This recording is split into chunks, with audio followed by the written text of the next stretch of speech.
Sorry sa ingay. Anyway, andito na kami sa Ipo guys. Kaso nakaganto ako kasi ang init super.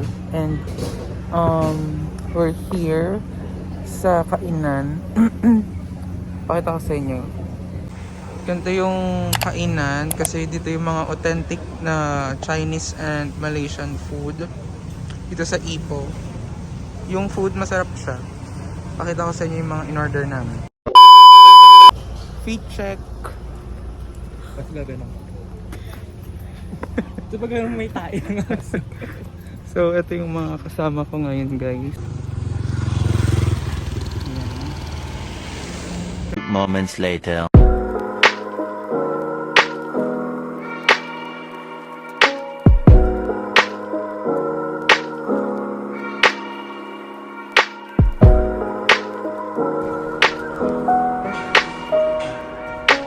Two 2,000 years later. Super init. Di pag ito nagkatotoo ah.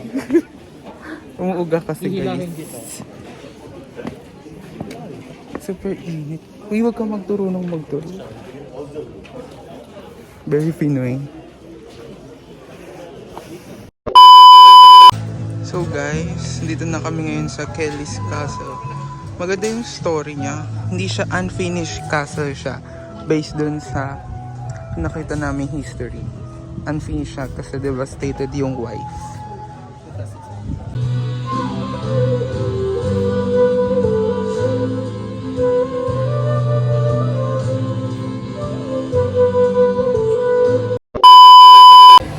Hi guys, so nandito kami ngayon sa Concubine Lane.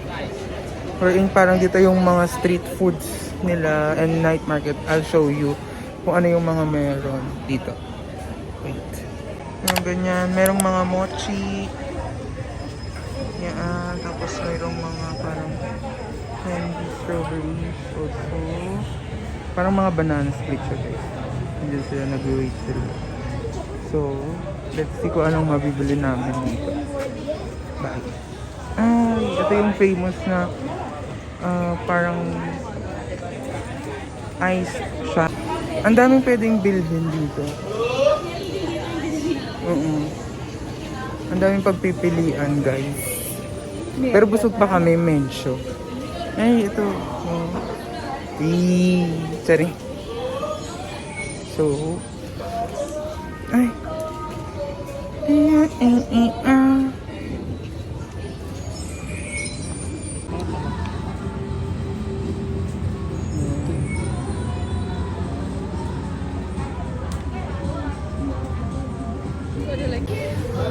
Anyway guys, nandito na kami sa may Harry Potter Coffee and Brew.